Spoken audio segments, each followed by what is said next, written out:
Civil society के लोगों को बुलाया गया है। जो बैठक हो रही है उसमें बड़े फैसले लिए जा रहे हैं। सिविल सोसाइटी के लोगों को कहा गया कि वो आगे आए। सेना मुख्यालय में आर्मी चीफ की अहम बैठक, जिसमें खुद आर्मी चीफ मौजूद हैं। साथ ही सिविल सोसाइटी के लोगों को भी बुलाया गया है। आर्मी चीफ ने एक और मीटिंग बुलाई है जिसमें वो सिविल सोसाइटी के लोगों से भी बात करेंगे। देखिए, दो तस्वीरें हम दिखा रहे हैं किस तरह से 1975 के हालात बने थे और अब 2024 में जो बेटी है उनका तख्ता पलट हुआ। तब पिता का तख्ता पलट हुआ था और अब बेटी का तख्ता पलट हुआ है। 1975 के बाद 2024 की तस्वीर शेख हसीना को तब जब हेलीकॉप्टर में अपनी बहन के साथ छोड़ना पड़ा है ढाका को। लेकिन सुमित, जो सवाल मैं पहले भी आपसे पूछ रही थी कि श्रीलंका में जो हमने हालात देखे थे वो आर्थिक तंगी और आर्थिक परेशानी ज्यादा उसके केंद्र में थी। ये क्या शासन के खिलाफ भी ज्यादा था? जिस तरह से वो शासन कर रही थी, जब चुनाव हुआ तो विपक्ष पूरी तरह से वहां नहीं था, विपक्ष विहीन चुनाव हुआ था।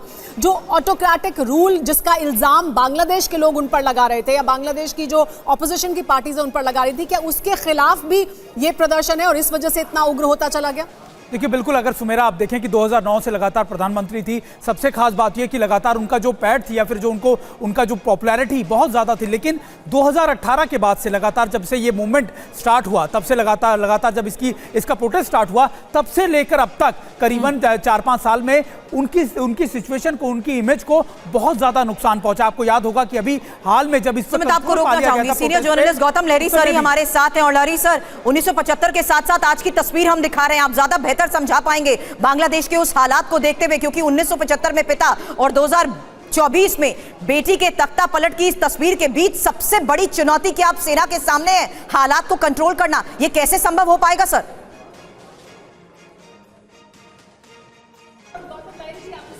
अगर तुलना भी करें 1975 के हालात किस तरह के थे, 2024 के हालात किस तरह के हैं, दोनों में समानताएं हैं क्या कुछ, या अलग हैं दोनों बिल्कुल? देखिए, गौतम लहरी जी, समानताएं नहीं है, क्योंकि अभी जो हालात हैं, अभी क्या मेरे को पूछ रहे थे? जी गौतम सर, आपसे सवाल था 1975 के साथ साथ मैं आज ये की तस्वीर। कहूंगा कि आर्मी चीफ जो बैठक बुलाया है सारे पॉलिटिकल पार्टीज के साथ, लेकिन हमें भारत की तरफ से एक ही चिंता होना चाहिए, क्या बैठक में जमायत को भी बुलाया गया? अगर जमायत बुलाया गया तो जमायत रहे, कोई स्टेक होल्डर हो, उस भारत के लिए भविष्य में चिंता का विषय होगा। इसलिए हमें देखना है, सिविल सोसाइटी भी आ रहा है, सिविल सोसाइटी का लोग अगर क्या सुझाव देते हैं इसके लिए इंतजार कर। सबसे ज्यादा हम कहेंगे कि आर्मी चीफ जब एड्रेस टू द नेशन करेंगे उसमें शायद वो खुला, अभी तक कोई फैसला हो नहीं पाया है क्योंकि इसमें बहुत सारे डिमांड काउंटर डिमांड चल रहा है। इसलिए क्या इसका पॉलिटिकल शेप लेंगे, वो कैसे होगा, ये हमें देखने के लिए इंतजार करना पड़ेगा। लेकिन हमारा भारत की तरफ से हमें सिर्फ एक ही चिंता है, किसी तरह से जमायत को जो वहाँ पे बैंड हो चुके हैं वो संगठन वो सरकार में हावी ना हो, क्योंकि हमारा जो पुराना जो एक्सपीरियंस है जो हुआ है 2001 में जमायत जब सरकार में थे तो हमारा नॉर्थ ईस्ट को पूरा बेसमाल कर दिया था। इसलिए हमें सिर्फ एक ही चिंता है, भारत की तरफ से यही पहल करना चाहिए। हमारे साथ बहुत सारे इंस्टीट्यूशनल मैकेनिज्म है, बहुत भारत का सिक्योरिटी एजेंसीज के साथ है। ये भारत, देखिए, ये यूरोप और अमेरिका वाला भारत के लिए चिंता का विषय इसलिए है कि हम सीधा हमारा प्रदेश है जो बांग्लादेश के साथ जुड़ा हुआ है, 4000 के ऊपर किलोमीटर बॉर्डर है। इसलिए ऐसे बांग्लादेश में अस्थिर अगर होगा, ये भारत के लिए भी चिंता का विषय है। इसके लिए हमें इसको ध्यान से तो पहल करना पड़ेगा, समझना चाहिए। सर आ रहे हैं आपके पास, एक और बड़ी जानकारी दे देते हैं। शेख हसीना ने छोटी बहन के साथ देश छोड़ दिया, ये जानकारी मिल रही है। आर्मी चीफ 4 बजे बड़ा ऐलान करने वाले हैं, बैठक बुलाई है। आर्मी चीफ इस वक्त में एक बैठक में मौजूद हैं। उन्होंने इसके अलावा सिविल सोसाइटी के लोगों की एक और बैठक बुलाई है। जो जानकारी मिल रही है वो ये कि शहरों में पुलिस पीछे हट गई है, क्योंकि अभी तक पुलिस और प्रदर्शनकारियों के बीच जो झड़पें हुई हैं उसमें पुलिस के लोगों ने भी जान गंवाई है और जो प्रदर्शनकारी थे उन्होंने भी जान गंवाई है। 300 लोगों ने जान गंवाई है और उसमें बड़ी संख्या आम लोगों की है, प्रदर्शनकारी छात्रों की और बाकी तमाम लोगों की है। लेकिन गौतम लहरी जी, एक और सवाल जो सुरभि आपसे पूछ रही थी उसके बाद तस्वीरें हम आपको दिखा रहे हैं। देखिए, 3 तस्वीरें इस वक्त शेख हसीना की देश छोड़ने की तस्वीर। पूरे बांग्लादेश में इस वक्त कर्फ्यू लगाया गया है, शहरों में सेना बाहर निकल कर आ चुकी है और सेना ने मोर्चा संभाल लिया है। थोड़ी देर में आर्मी चीफ का संबोधन होगा, वो क्या डायरेक्शन लिया जाएगा, किस तरह से इन हालात को नियंत्रित किया जाए उसको लेकर बयान देंगे। देखिए, ये तस्वीरें देखिए शेख मुजीबुर रहमान की जो प्रतिमा है उस पर किस तरह से लोग चढ़े हैं, यानी उनके भी खिलाफ एक तरह का जो आक्रोश है वो लोगों के बीच देखने को मिल रहा है। ये पीएम हाउस की तस्वीरें भी ये लोगों का तरीका है सुमेरा, वो आक्रोश दिखाने का, क्योंकि हालात जिस तरीके से पिछले 30 दिनों में यहाँ पर लगातार बिगड़ते आए हैं, यही वजह है कि अब लॉन्ग मार्च टू ढाका का ऐलान किया गया था। और ढाका की आज की ये ऐसी स्थिति है कि अचानक देश छोड़कर जाना पड़ा है शेख हसीना को। तख्ता पलट का सवाल भी इसलिए क्योंकि अब शेख हसीना के देश छोड़ने के बाद जिस तरीके से सेना इस वक्त हालात को काबू में करने की कोशिश कर रही है, ये एक बड़ी चुनौती होगी। और यही वजह है कि अब से थोड़ी देर पहले खबर सामने आई थी कि थोड़ी देर में सेना प्रमुख की तरफ से एक बड़ा ऐलान भी हो सकता है, जो अब समय बताया जा रहा है 4 बजे का है। तस्वीरें इस वक्त बाहर की जरूर दिखा रहे हैं, लेकिन अंदर से खबर यह है कि सेना के मुख्यालय में ही नेताओं के साथ मीटिंग्स भी शुरू हो चुकी हैं। गौतम लहरी सर, सवाल इस वक्त यही है, हालात को देखते हुए बांग्लादेश में तख्ता पलट और सेना की मौजूदगी, और सेना इस वक्त राष्ट्र को संबोधित करेगी थोड़ी देर में, चुनौतियां बेहद हैं कि कैसे हालात को काबू में किया जाएगा।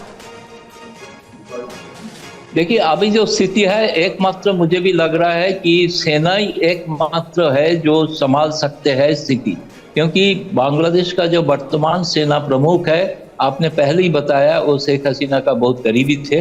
वो शेख हसीना का खिलाफ नहीं कर रहे थे कुछ, वो देश को बचाने के लिए काम कर रहे हैं। तो मुझे लग रहा है कि उसमें जो बहुत सारे जो कहा जाता है कि एक्सट्रीमिस्ट फोर्सेस आ चुका है यहाँ पे, इसको रोकने के लिए सेना ही एकमात्र विकल्प अभी भी लग रहा है। कि बांग्लादेश में बार बार ऐसे बहुत दफे, आप 75 साल के बाद तो कितने दफे, 91 का पहले तक तो सेना चलती रहा है, बार बार सेना कू हुआ है। सबसे ज्यादा सेना को पड़ोसी देश में बांग्लादेश में ही हुआ है।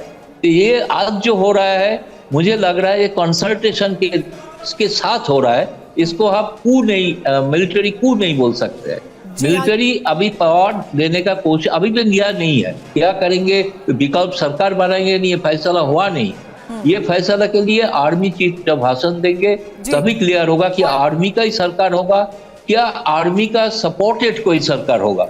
इसके लिए जैसे और आप पहले भी हो चुका है बांग्लादेश की, इस वक्त भारत सरकार भी लगातार नजर बनाकर रख रही है, क्योंकि बांग्लादेश के जो हालात हैं उस पर नजर बनाई गई है भारत के द्वारा। हमारे साथ संजय भारद्वाज जी मौजूद हैं।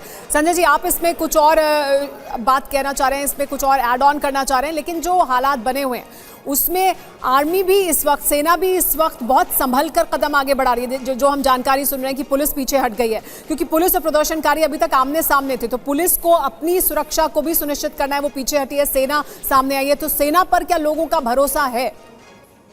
2-3 बातें मैं आपके सामने रखना चाहता हूँ। पहली बात की, जो बांग्लादेश में आर्मी हमेशा एक स्टेक होल्डर रही है। आर्मी का जो भी गवर्नमेंट सत्ता में रही है उसके साथ में आर्मी के अच्छे ताल्लुकात रहे तो सत्ता में चलती रही, क्योंकि बांग्लादेश में 1975 से 90 तक आर्मी ने सीधा राज किया था।